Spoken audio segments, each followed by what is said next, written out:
संबल नाम से एक कैंप किया है जिसमें करीब हमने 7-8 हज़ार जो दिव्यांग लोग हैं उनको हमने उपकरण भेंट किए। स्मार्ट को तब से हमने वोट दिया हुआ है और हर महीने करीबन 20 से 25 हज़ार का एक बच्चा करता है वार्ड की मेंटेनेंस में। वहाँ पे हमने एक परमानेंट आदमी लगाया हुआ है साफ़ सफाई के लिए। क्या नाम है सर आपका? प्रीतम गोस्वामी है, chartered accountant and we are from Rotary Club Kota. आने वाले वर्ष 23-24 साल में प्रेसिडेंट। और ये हमारे नितिन अग्रवाल जी मैं नितिन अग्रवाल सेक्रेटरी हैं।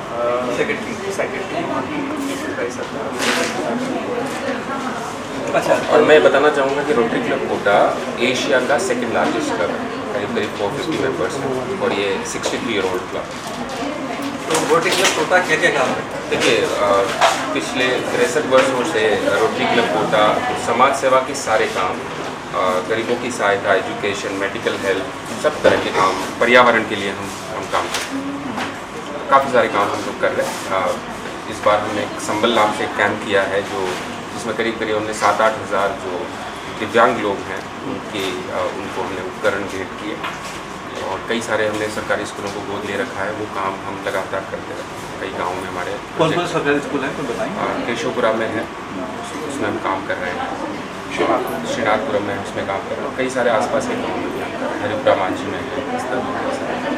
अच्छा, तो इसका फंड कहाँ से आता है? मेंबर्स डोनेट करते हैं। जो जितने भी मेंबर हैं वो डोनेट करते हैं। कई जो भामाशाह हैं वो अनुदान करते हैं, क्योंकि हम जितनी भी हमारा पैसा कलेक्ट होता है मेंबर से उसका एक सर्टेन परसेंटेज एजुकेशन के लिए खर्च होता है। और कई लोग हैं जो चला करके भी अपनी तरफ से डोनेट करते हैं। आपको पता होगा 2020 में जब एक हफ्ते के अंदर करीबन 100 बच्चों की बॉयफ्रेंड की डेथ हुई थी, तो काफ़ी हाहाकार मचा था मीडिया में भी। तो उस समय रोटरी क्लब कोटा ने इसका बीड़ा उठाया कि उस वार्ड का इस तरह से उसका कार्यकल्प करेंगे कि उसके अंदर आने वाले समय में कोई भी इस तरह की त्रासदी या हादसा नहीं हो। तो हमने उस समय हमारे जो समय के प्रेसिडेंट थे उन्होंने अप्रोच किया हॉस्पिटल के जो अधीक्षक थे उनको, और उस वार्ड को तब से हमने वोट दिया हुआ है। और हर महीने करीबन 20 से 25 हज़ार का रोटरी क्लब एक बच्चा करता है वार्ड की मेंटेनेंस में। वहाँ पे हमने एक परमानेंट आदमी लगाया हुआ है साफ़ सफाई के लिए। वहाँ की जो बेडशीट्स हैं वो रोटरी क्लब देता है, उसकी धुलाई का, वहाँ की साफ़ सफाई का सारा खर्चा क्लब करता है। और सारा पैसा जो है वो लोग जो हमारे मेंबर्स हैं 450 मेंबर्स हैं वो अपने डोनेट करते हैं अपने सोर्स। इसके अलावा उस जो बच्चों का वार्ड है, नीकूपी का वार्ड है, NICU है, जिसमें हमने 45 लाख रुपए के बच्चों के लाइफ सेविंग इक्विपमेंट जो विश्व स्तरीय थे वो हमने भी डोनेट किए हैं। इंस्टॉल किए माननीय शांति धारीवाल जी के साथ।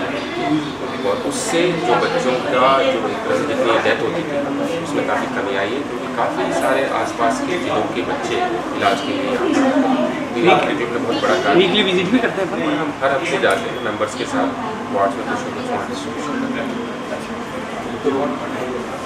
कहाँ पे? MBS अस्पताल में? MBS जेके नीको मतलब है कि पेडियाट्रिक ICU और नीको है न्यूनेटल ICU। और इन दोनों का जो है रखरखाव जो है वो रोटरी क्लब कोटा अपने काम से बताया। और अभी अप्रैल के महीने में 5 दिवस के कैंप भी हुआ था रोटरी क्लब कोटा। इसके अंदर करीब 4 से 5 हज़ार दिव्यांग मोबिलिटी एड्स वितरित किए गए थे कोविड के ऑफर। इसमें कम से कम भी 1 से 1.5 हज़ार के 1 से 1100 में 1000 से 1100 के आसपास ट्राईसाइकिल्स दी गई थी, कैलिपर्स दिए गए थे, आर्टिफिशियल लिम्स लगाए गए थे लोगों के। और भी काफ़ी रोटरी क्लब कोटा काबिल होता है, जैसे स्कूलों के अंदर शौचालय बनाना और पुस्तकें बंटवाना, बेंचेस देना, टेबल्स और बेंचेस देना। पिछले साल रोटरी क्लब कोटा ने श्रीनाथपुरम स्कूल के अंदर करीबन 7 कमरे बनाए थे। और वहाँ की जो बेंचेस हैं, वहाँ का जो टॉयलेट है वो सब रोटरी क्लब कोटा ने ही वहाँ पे व्यवस्था दी। तो इस तरह काफ़ी ऐसे सामाजिक कार्यक्रम हैं जो कि सर्विसेज हैं जिसमें रोटरी क्लब कोटा जुड़ा हुआ है। अच्छा, दिव्यांगों को वो एक बहुत प्रचारित हुआ था, काफ़ी सारे दिव्यांगों का मतलब बहुत सारे उपकरण, करोड़ों के उपकरण थे। उसमें इवन आपके चीफ मिनिस्टर जी का भी आने का था, हमारे अशोक गहलोत जी का भी, और किसी कारण उनको दिल्ली जाना पड़ा। कोटा है, काफ़ी बड़ा कार्यक्रम। बहुत बड़ा काफ़ी बड़ा था। और इस कार्यक्रम में रोटरी क्लब कोटा को एक अपने भारत में ही नहीं अभी तो पूरे विश्व में एक ख्याति दिलाई है और ये बहुत ही सराहनीय है। और आप देखिए विधानसभा मध्य प्रदेश विधानसभा के जो अध्यक्ष हैं वो उस कार्यक्रम में आए और इतने प्रभावित हुए कि उन्होंने वो कार्यक्रम अपने रीवा में करवाया। उनके जो विधानसभा क्षेत्र है वो इतने प्रभावित हुए, वही कार्यक्रम वही कैंप उन्होंने यहाँ से हमारे कुछ सदस्य गए थे उसको वहाँ पर। अच्छा, तो रोटरी क्लब कितने साल से चला रहा है यहाँ? 63 ईयर्स जी। ये जिस भवन में आप खड़े हुए हैं ये रोटरी क्लब कोटा 63 वर्षों से कार्यरत है। तो कितने मेंबर इसके होंगे रोटरी क्लब के? अभी लगभग 425 के आसपास मेंबर। कोटा के जितने भी संभ्रांत परिवार हैं, डॉक्टर्स, चार्ट अकाउंटेंट्स, व्यवसायी जैसे नितिन जी हमारे एक इंडस्ट्रियलिस्ट हैं, चार्ट से काफ़ी संभ्रांत परिवारों के लोग जो सक्षम हैं, जो समाज सेवा के लिए सक्षम हैं, वो लोग मेंबर। बेसिकली एक चैरिटी क्लब है एक तरीके से। रोटरी क्लब का जो स्थापना हुई थी वो असल में बिजनेस के लिए स्थापना हुई थी। सबसे पहले उद्देश्य उसका था कि बिजनेस बढ़ाना, फिर उसके बाद उसमें जुड़ा फेलोशिप था कि आपस में जो मेल जोल है लोगों का वो भी बढ़ना चाहिए। तो तीसरे पायदान पे बढ़ा इसके अंदर सर्विसेज का। तो ये 3 क्षेत्र हैं जिसके अंदर रोटरी क्लब कार्य करता है। पहला यहाँ पे जो बिजनेस जो यहाँ पे जितने भी मेम्बर्स हैं उनकी आपसी रिलेशन बढ़ाना और आपसी बिजनेस बढ़ाना। दूसरा जो फेलोशिप के ऊपर खाली मेंबर्स ही नहीं उनकी फैमिली भी आके जुड़े, वो भी अपनी सेवाएं दें। जैसे जब संबल कैंप हुआ था तो काफ़ी ऐसे लोग थे मेंबर्स के बच्चों ने आके अपनी सर्विसेज दी, तो उनके अंदर भी एक अच्छी भावना समाज से जुड़ने की आती है बच्चों की। और तीसरा सबसे इम्पोर्टेंट आता है सेवा। तो ये तीनों ही कैटेगरीज पर रोटरी क्लब कोटा वर्क। और कोई बात ऐसी जो आप मैं नहीं पूछ पाया आपसे, आप बताना चाहते हैं? नहीं, मैं यही कहता हूँ कि हम सब अपने व्यवसाय में परिवार में बिजी होते हैं, लेकिन समाज का वो तबका जिसको ज़रूरत है और हम उनको मदद कर सकते हैं तो आगे आना चाहिए।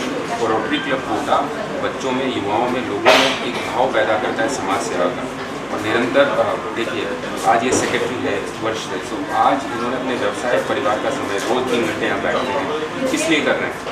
अपनी पॉपुलैरिटी के लिए नहीं कर रहे हैं, समाज को कुछ देने के लिए कर रहे हैं। तो वो एक भाव हम लोगों में जमा चाहते हैं कि अपने जीवन का कुछ हिस्सा समाज के लिए, एक तबके के लिए जिसको आपकी ज़रूरत है।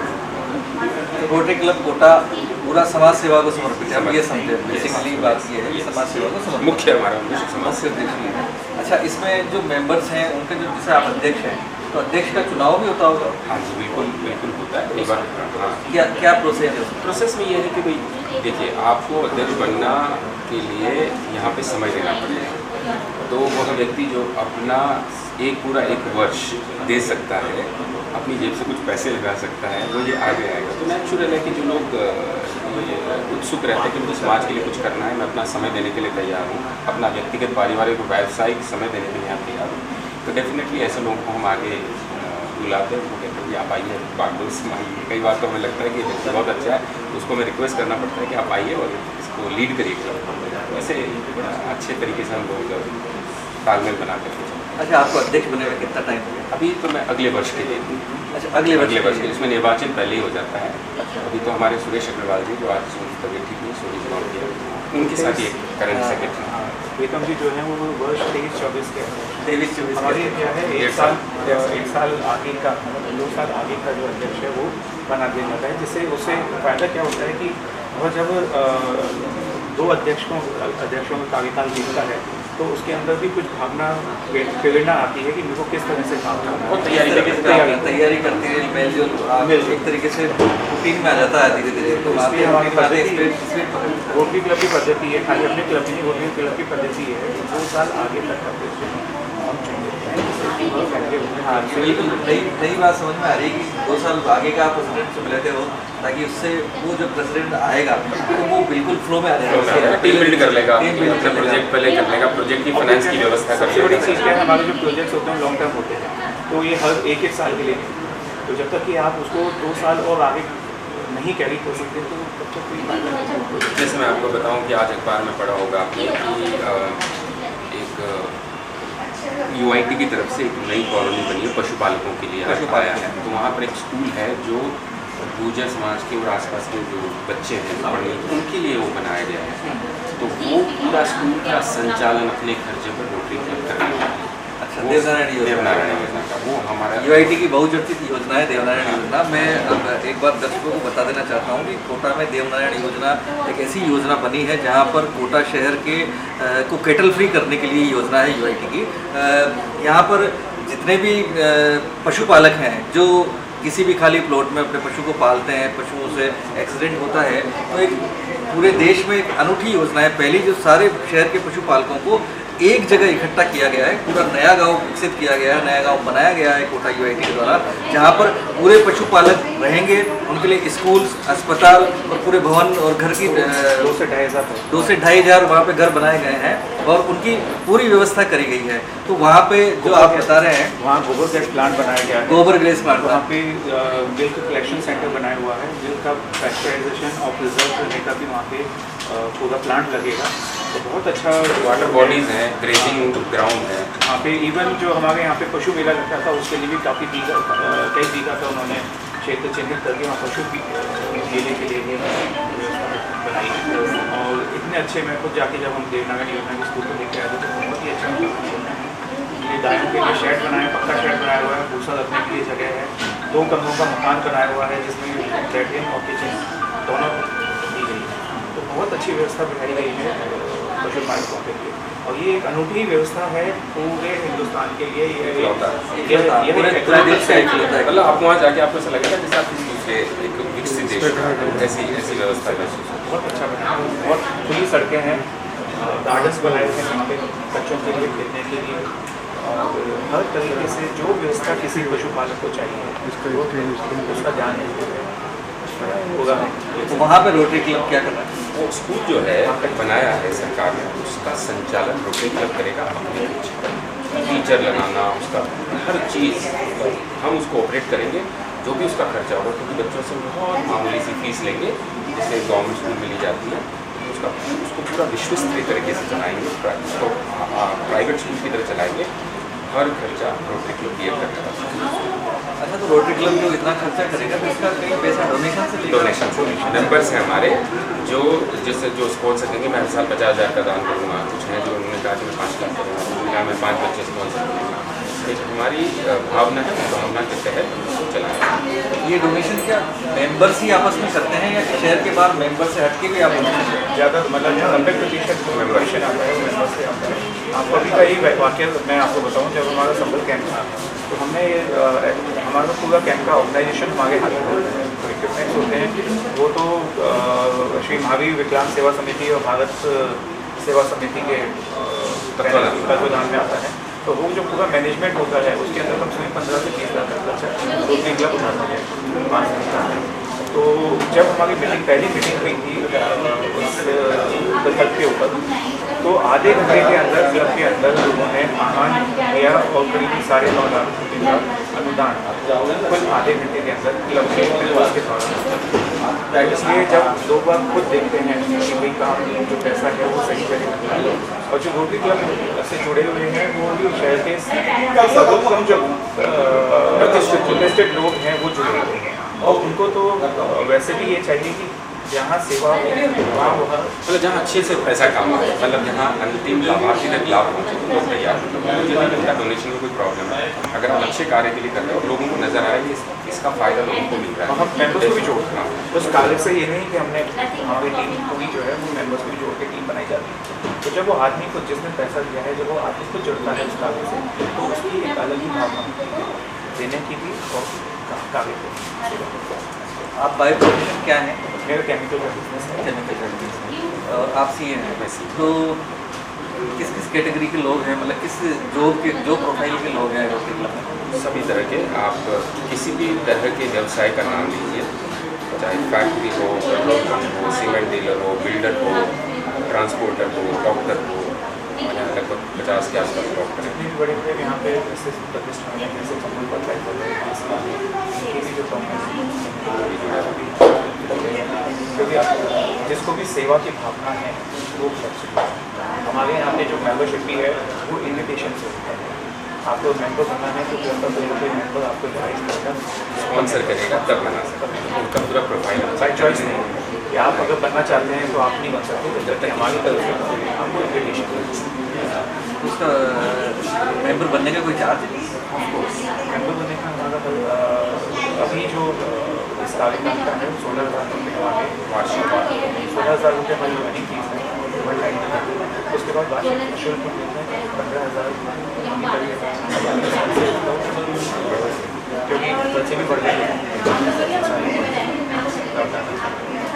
अच्छा, एक आखिरी बात पूछना आपको, कोटा का जो डेवलपमेंट हो रहा है इसके बारे में एज ए रोटरियन आपका क्या है?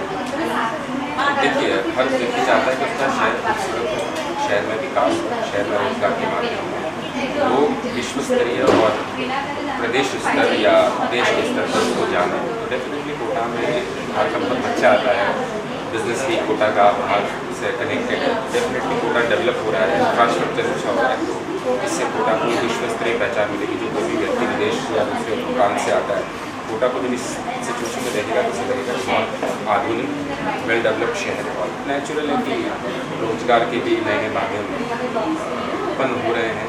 कृषि की दृष्टि से भी कोटा काफ़ी आगे, मुझे लगता है कि अच्छा है और आने वाले 1-2 वर्षों में कोटा एक राष्ट्रीय और अंतर्राष्ट्रीय मानचित्र पर अपना एक नाम बनाए, अच्छा आधुनिक शहर के तौर पर।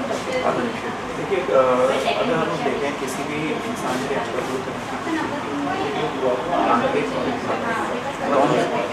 एक तो आंतरिक और एक भाविक है, तो दोनों ही खूबसूरती उसके व्यक्तित्व के लिए जरूरी है। अभी तक जो आंतरिक खूबसूरती के ऊपर काफ़ी कम काम हुआ था, इस बार जो है वो कोटा के डेवलपमेंट में जो काम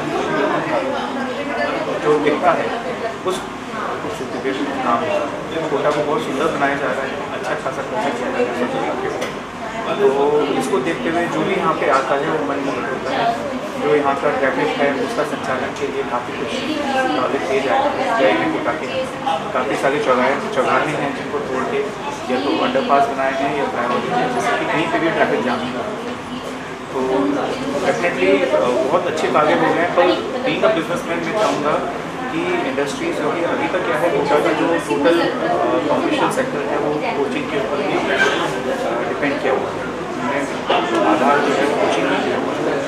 तो मैं इसके साथ चाहूँगा कि इसमें मूलभूत जो सुविधाएँ हैं एक बिजनेस के लिए, व्यक्ति के लिए, उसको भी डेवलप किया है। क्योंकि कोटा का जो सबसे बड़ा प्लस पॉइंट है वो ये है कि कोटा लोकेशन वाइज बहुत ही ऐसे बिंदु हैं जिसके ऊपर खड़ा होता है।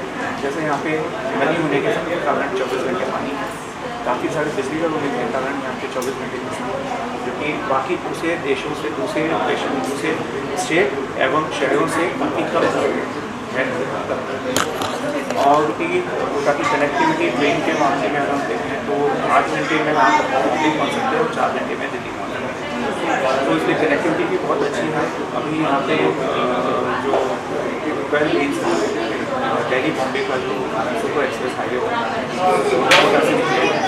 तो खाली एजुकेशन के ऊपर ही जनरेट करेंगे। तो बुजुर्गों ने भी कहा है कि don't put all your eggs in one basket. उस चीज़ को भी ध्यान में रखते हुए हमें दूसरे सेक्टर्स भी हमें डेवलप करना चाहिए, जिससे कि कोटा का जो विकास वो हर दिशा में, कि किसी भी वक्त अगर कोई चीज़ आपके जैसे अभी कोविड के अंदर हुआ था कि एजुकेशन सबसे ज़्यादा सफल हुआ और इंडस्ट्रीज चल रही, तो इसलिए अगर हमारे एक बास्केट के अंदर अलग अलग कैटेगरीज के लोग होंगे तो वो कभी भी हमारे जो यहाँ के लोगों को काम की कमी अर्थव्यवस्था चलता है। तो मेरा यही कहना है कि इंडस्ट्रीज़ के ऊपर भी ध्यान दिया जाए। यहाँ पे काफ़ी ऐसी लैंड खाली पड़ी हुई है जिस पर अगर सरकार चाहेगी तो बहुत अच्छी इंडस्ट्री ला सकती है। सेंट्रल गवर्नमेंट की भी काफ़ी स्कीम्स हैं, जैसे कि अभी उन्होंने ये फार्मा जोन डिक्लेयर किया था। अभी कोई हिंदुस्तान में उन्होंने 3 फार्मा जोन डिक्लेयर किया है, जिसमें से एक कोटा उसके ऊपर कोई काम नहीं। अगर वो होगा तो उसके साथ कम से कम भी आप ये मान के चलें कि 15,000 करोड़ रुपये के डेवलपमेंट इंडस्ट्रीज आएंगी, मल्टीनेशनल इंडस्ट्री, उसके ऊपर भी आपका बहुत बहुत धन्यवाद। कोटा में विकास की कोई कमी नहीं है, लेकिन ज़रूरत है, आवश्यकता है इस बात की है कि यहाँ की जो औद्योगिक पृष्ठभूमि जो भूल चुका है कोटा, उसको वापस लाए।